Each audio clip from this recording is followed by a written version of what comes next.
The age of cruddy RTR electronics is starting to change. Horizon Hobbies have been doing it with their firmware stuff from Spectrum. Now, before you throw things up the screen and tell me you don't like Spectrum, fair enough, some people do, some people don't, I get that. But there's no denying the quality of some of the included gear. Let's say the SCX6 has a beautiful brushless system. The Losi Kingsling that we just looked at in a recent video has an amazing brushless system in it. Okay, the servo still sucks, but the radio is pretty good and the motor's amazing in the ESC, good combo. For the 124 scale stuff, it's always been these little 050, 110, 130, maybe 280 motors on the bigger stuff, but they just weren't crash hot. When this thing came along, it changed everything. Now this is an older car now. It's the FX-118. Now that the version 2, well, the newer version of it is out, what's the first one like? It's now fairly deeply discounted. Banggood has sent me this. Thanks, Banggood. I didn't pay for it. I'm paying for it now by doing this video for you guys. They've sent me this, and I've noticed it's 60% the price of the current generation. But you might remember the black body that it came with the fire on the side. I thought that looked pretty good. Tiny little outrunner, tiny little, that's the motor there, and it spins, that's an outrunner. They're great in drones and planes because they've got a lot of torque. But it wasn't until, the last few years that they've started appearing in crawlers. I unboxed this a little while ago. I've looked at it, thought about it, and thought about it some more. The reason I've not jumped into it and been super into it straight away is that its crawling performance, having tested it already, it's not amazing, it's not bad. It's got this beautiful, beautiful CNC aluminium plate chassis, and it's got fiber cross braces and whatnot. It's got a lovely low slung transmission. The motor doesn't weigh much, and it's got a big capacity battery. 600 milliamp hour 2S, so it's a big battery. However, note where it is on the chassis. Now my finger is now right between the two it's in the middle of the skid, right? You see how it wants to tip back? I haven't even let go of it yet. The middle point of balance, I know the body's not on, but it doesn't weigh much, right? It does have some lights, but it doesn't weigh much. The middle point of this is pretty much, there you go, pretty much at the end of the rear long, straight, lower links. Now they are plastic and they're bendy. You don't really want your balance point to be all the way back there. Now yes, that actually puts it pretty much dead center, or just a bit back dead center of this chassis, which is, it sounds fine, right? But for a car like this, and note the difference in length of the rear rails in the front, we're jumping straight into the technical stuff here. Really you want the center of gravity to be about there, and that will change how your car performs. Let me take you over what I like about this car. We'll get it on the rocks, we'll see how it goes. The biggest problem is that it's back heavy, but it still can crawl. It's just in need of some help. Now these three cars have something in common. They all use the FlySky BS series of OEM only. That's original equipment manufacturer. That means from factory with cars only. They don't sell it retail separate yet. This is the Yikong 4106 that we reviewed some time back, and it has all the bells and whistles, like tank steer as well. It's got actual disc brakes in the rear.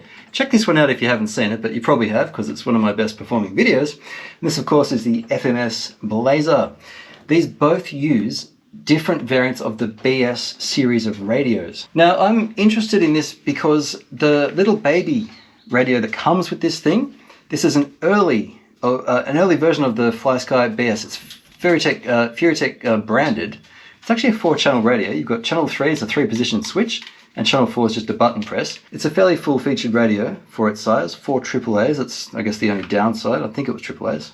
But one very, very nice thing about this car that's different to almost all of the other 118s and 124s is that the radio module is separate. It's discrete, is what separate is. So then you've got your separate speed controller and motor, which means these can come out and go into any car you like. This can come out and go into any car you like. It's actually a fine radio. It's a beautiful size for kids and grown-ups. Everything's within comfortable reach and it weighs nothing. It's actually really nice for a basic radio. One of my favorite little radios now. I wish it was AA's because the capacity is considerably bigger, but that's okay.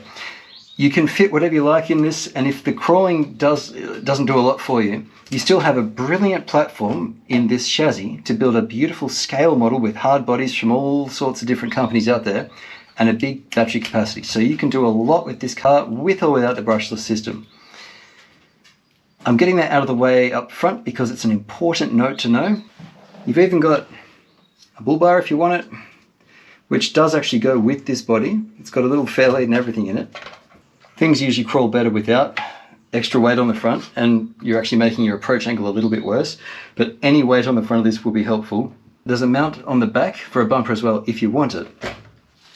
But aside from the normal little wheel wrench, USB charger, it also comes with a set of 4 hard springs, and these would be soft or medium, I suppose.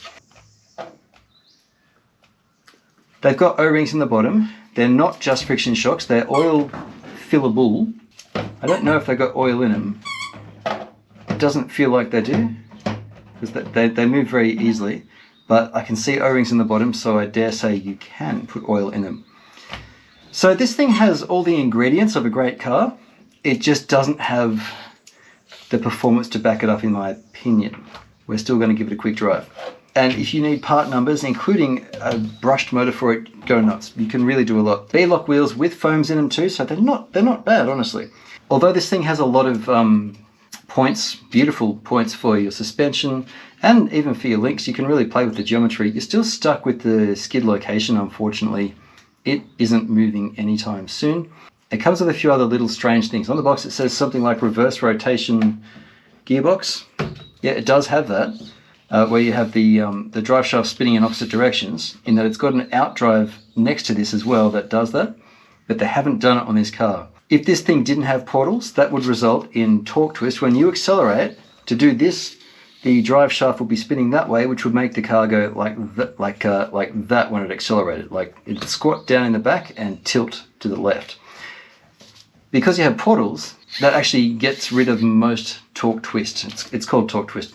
There are some cars that are really pronounced that have it. The Red Cat Marksman behind me is one of the big ones. The orange one that was just here, the FMS, has terrible body roll as well due to torque twist. As it accelerates, it just lurches to the side. This is not going to be a problem. Really, it's just weight bias and perhaps playing with the rear links. It's a very long chassis. Aluminium is very forgiving with a little hacksaw. You could play with it, chop it up, shorten it, drill more holes if you wanted. From a technical point of view, the servo is amply strong. Let me show you. I rarely play with these things before we get them on camera, but after picking it up and looking at it, I really wanted to form a bit of an opinion before we talked to see whether I liked it or actually disliked it. Because if it was going to be a negative review, I needed to think how to present the car without disrespecting Banggood's investment of sending it to me.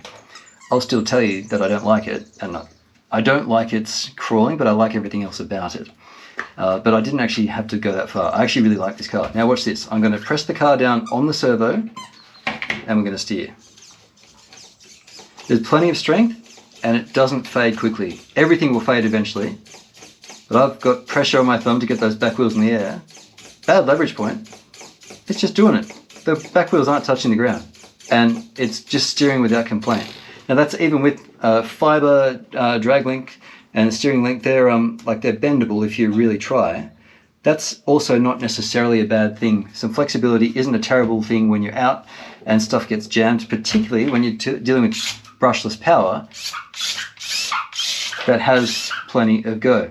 One nice thing about these Outrunners is that they're very torquey. So even though it's spinning, the car doesn't start to roll straight away, and you can go very, very slowly. Now, I mentioned near the start of this video that this is a first generation model. The second gen from Furitek has been out for a while, and they've released 4 or 5 at this point, different brushless systems. Some are censored, most of them are Outrunners like this. And you get this control that brushed systems in this size rarely can deliver. John Robert Holmes of Holmes Hobbies makes a small, I think it's a 180 motor that will be big on torque. It still won't give you quite this level of control, but it will give you probably more torque than this motor. Brushless isn't the answer to everything, but it's a good answer to most things. Who is this for? Might be the question to ask at this point, because the car is cheap. You are getting a brushless, CNC framed, nice comfortable radio, big battery, discreet receiver, strong servo crawler with oil-filled shocks. I mean, it ticks all the boxes, doesn't it? Performance is the only issue with that center of gravity, and like I said, if you're going to fiddle this around, that makes this car good for tinkerers. Getting this ginormous battery up the front would be the main thing to do.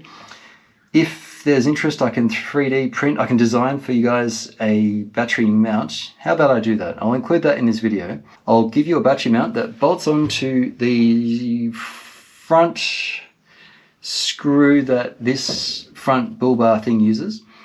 So you might need to use a slightly longer screw to get through the meat that's on the inside. I might have to duplicate this front bracket as well. Yeah, let's do that.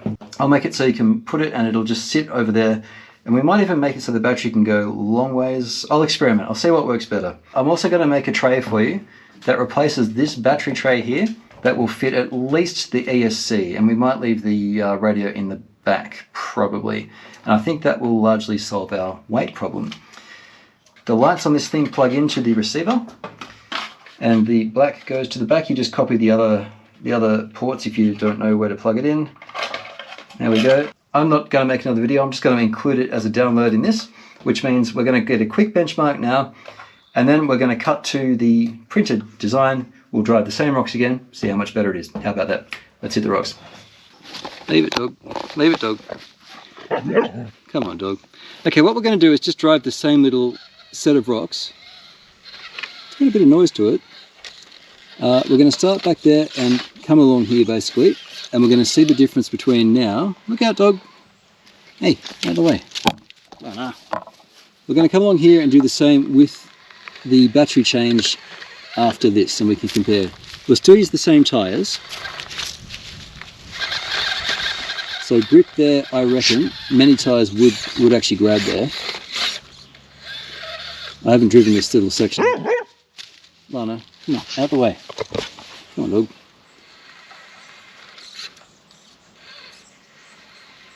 There we go. I'm going to try and replicate the driving too. There we go. Now, that front, with more weight up front, we're going to see the front come down. We're going to bring him up here and come up and around. All right, have a smell, dog. Now rack off. So, what I'm going to be looking at... You're killing me, dog. Come on, we've made so much progress. So, this can't get its butt up and over this little crack here. And that's a problem. What I'll be looking for when we make the mod is that it'll be able to have a bit more composure when we're trying to crawl up stuff. Again, same deal with this. So the back doesn't want to pick up. Having more mass up front is going to make a difference. Weighted wheels will help, but I wouldn't advise that first up. Really what you want to do is get your geometry as fixed as you can, and weighted wheels will be the last step. It's good enough. However, as what was a flagship for their design for crawlers, I would have liked to see a bit more thought go into the balance. It really is my only criticism though, and I otherwise very much like this car. Right, here's what I've done. Battery tray, removed. Battery mounts, removed. Front bumper plastic, which was one of these fellas, removed. This is version 8, maybe? I did a few revisions last night. Drew it, printed it, drew it, printed it. I ended up deciding on making just one flat plate across the top. So we've got the battery in the front, its own little holder. It's got room for a Velcro strap to hold it in, but it also has a hole and a hook, and I've tested this to hold the rubber band from the original setup. It came with 2, you just need 1 and it'll hold it in just fine. Remember, this is a big battery, 600 milliamp hour 2S, that's quite a big battery, so it's a lot of weight. I've also removed the radio and the ESC from the back and put them on the front tray as well. And I've made sure to leave clearance so that even at full compression, this servo still clears the top tray by about 1 millimeter, which leaves room for anything underneath, like Velcro or rubber bands if you want, whatever. It also sits above the motor, and there's clearance for that as well. And you can see that I've left room for the wiring as well. Your power switch is here on the front, nice and easy. So now when we stick this thing in, you can put it in whichever way you like. In fact, I'd put its butt towards the front. And I've made it so that there's still clearance with this original body. But now what you do is you strap the thing in. You want to keep it as flat as possible on top of the battery. And then when we plug in the battery, you just tuck it in down behind it or round to the side. Anywhere like that, so it's nice and neat, out of the way. So you just don't want anything on top of this battery. There is clearance at the back, but not at the front. So now when we stick it on top, I haven't plugged in the lights, but that's all right. There's ample room. When I say ample, there's sufficient room, just barely, for it to sit on. And the bull bar still fits in the front. I've allowed for that. There are holes for it and also little screw holes. You can download this thing on RC-TNT.com. It's free of charge. I only ask that you please add yourself to my mailing list. I've been collecting emails for over a year now, just to give us a bit of redundancy from YouTube in case anything ever happens to my channel. I've actually never sent out a group email to anyone yet, but it's just good to have another way to get you guys. I used to be a security, well, related to security data professional in a past life, and I very much respect privacy. So no worries about spam. I'll protect your email address. I promise you I will. I'm just collecting them so that I can email and you'll let you know when something big is coming. In the background, you can't see it, but I've got my new crawlers over there. That's a video coming soon, and I might do my first email on that one. Right, so you can download this on RC-TNT.com. It's very easy. The only thing you're really going to need is a couple of cable ties to neaten the installation and a little bit of double-sided tape to stick down the radio and the ESC. Goes on easily. Now, remember earlier in this video, the balance point was across the rear end of the rear rods there. The center of gravity's moved from there to there by making this change. Yes, we've brought some stuff up higher. I appreciate that. This battery was down nice and low. Another option would be to get a little mount on top of the servo and put the battery on top of that, but then we have some trouble clearing the front of the frame. Now, before we test drive this, let me tell you, the reason I've gone this way is that you don't need any hardware. Cable ties are even optional really, but it's just to give you a nice clean finish, right? But the reason I've done it like this is because I wanted to get all the weight forward. We wanted to solve this problem, and I'd like to retain the original chassis, because if we want to get much more special than this, I could draw a whole new chassis for it, and then it wouldn't matter. This tray wouldn't matter. You could design it so that everything's nice. The reason I've gone to this trouble though is that the electronics included in this car, they're really, really good. The shocks are really, really good. Remember, we've got weight over the front. I've added preload now, but it even comes with harder coils. So you could stick them on the front and that would be actually a reasonable approach. But I think with the preload wound down, what, 2/3 of the way, 3/4 of the way even, it seems to be about right. I like how it sits. It gives you that full articulation. It returns flat where it needs to be. It's actually not bad. So, power on. One of the reasons I've gone to the effort to do this, even though the chassis is clearly suboptimal compared to what else is out there, is that the electronics on this are just so nice. So now that this thing's been discounted quite a bit, the value is really quite good. Even if you decide you don't want to keep the car and you just bought it just for the electronics, the radio itself, beautiful. The steering, the wheel on this is just weighted just right. I love the BS range of stuff from FlySky. That's the integrated system. You've got 4 channels here. You're only using 2 on this. But the what's it called? The discrete radio on this, beautiful. The ESC on this, also really nice. The motor on this is beautiful. It's a nice big battery. The servo, remember I did this earlier in the video? You put all the weight on that front servo and it doesn't get tired. Like, I'm pressing down here, I've just got side here for that. It doesn't get tired. Like, look how squished the tires are here. It's a great servo. So we've got a brilliant electronics set, the whole thing, and the shocks, they're all very nice. If you bought all these things separately, to say nothing of the tires and the foams, which aren't too bad, the 1.3-inch beadlock wheels, which I think aren't fabulous, they look good, but they're plastic, and I think even if you just have the transmission here that has the reversible rotation, you can put different shafts on the bottom. You get a lot of parts independently here that would be very nice for making your own crawler. You do still have quite a customizable frame. I'd suggest this is a great frame for a scale car, but if you want performance, everything you get, even if you put the the links and the frame aside and use a 3D printed thing or some other kit, I might build something for it because I like these electronics a lot, you still have a pretty good value car, particularly now that there's a version 2, there's some newer stuff out there. The whole premise of this video was, is this older one still worth getting? Because Furitek made a splash when they brought this out.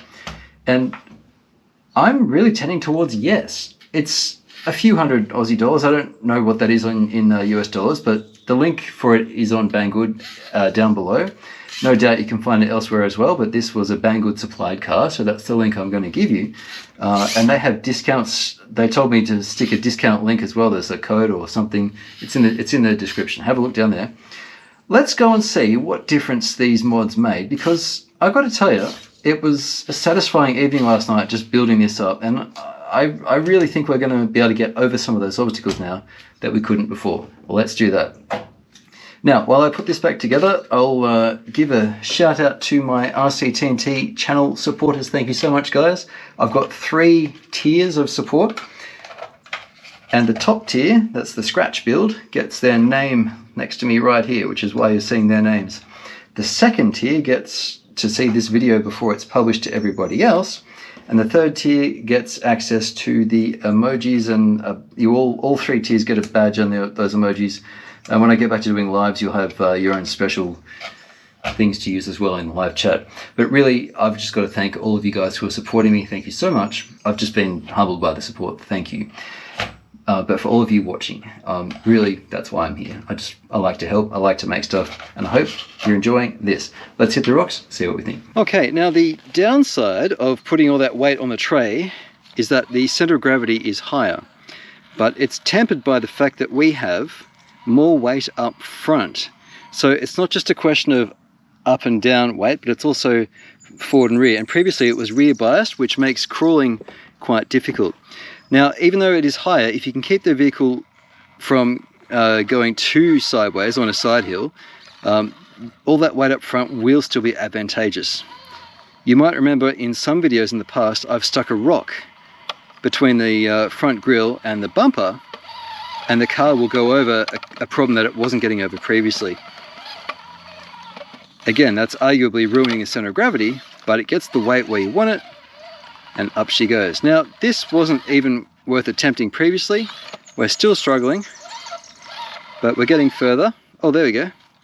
So we're already a lot further. I just gave up on this before when I was talking earlier in the video. We still may not get it, but we're seeing improvements. Now, when it lifted up the wheels then, that's an argument to have your stuff lower down in the chassis. I want to head for those rocks over there that we were doing the other day, which, well, for me it was the other day, for you it was 10 minutes ago. But first, I would like to look at the downside of this change I've made, which is a worse center of gravity. It will roll a bit easier, but to my mind, it's a good trade-off. We've got a more capable crawler. And it's not too different, just to be fair. It's not too different of a change. It's a little higher, but that forward bias is quite considerable. I wanted to know, if we move that weight forward, what kind of difference will we see? I would argue that the side hilling is still good enough. It's probably still going to roll here, but I'm finding it more controllable already. These tyres aren't too bad, honestly. They're not wet feeling like some tyres can be. The ones that make that skidding noise. Tony Crawler Canyon made this observation, which kind of didn't blow my mind, but it was eye-opening. Tyres which make a skidding sound on the neoprene work mats tend to have worse traction on the rocks. And wouldn't you know it, there you go. Look, the side hilling is honestly not too bad. I might have made too much of a deal about it. It's crawling a lot better. It's so much more sure-footed now. The good tyres, the Pro lines that I've got that test well and others, don't make that skidding sound on the neoprene, whereas some of the nasty tyres do. I just found that quite interesting. Now, the other rock it couldn't do was coming up here. And let's see if it can do it now. It really should be able to, I would think. Yeah, there you go. So it couldn't even do that before because the weight bias was all wrong. What about something like coming up this rock? I mean, this is actually quite a good success we've got here. Let's see.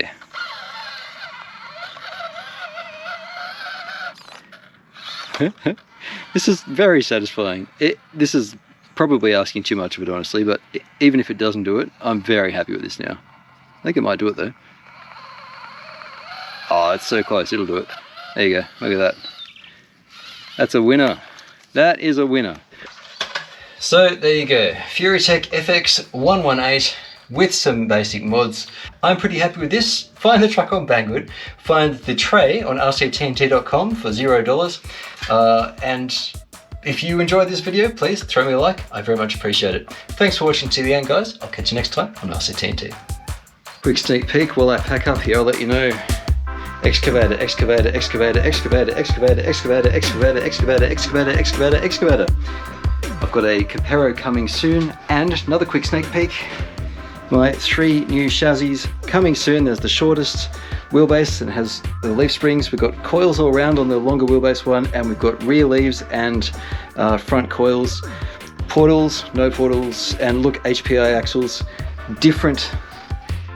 It's just, I've built this thing to fit a bunch of stuff. Subscribe if you haven't, don't miss that, it's coming soon. The biggest and best, hopefully, excavator comparison coming soon. We've got to finish our short course truck comparison coming soon. I'm just excited. And thank all of you for watching. It's just been great talking to you. This is RC-TNT. I'll catch you next time.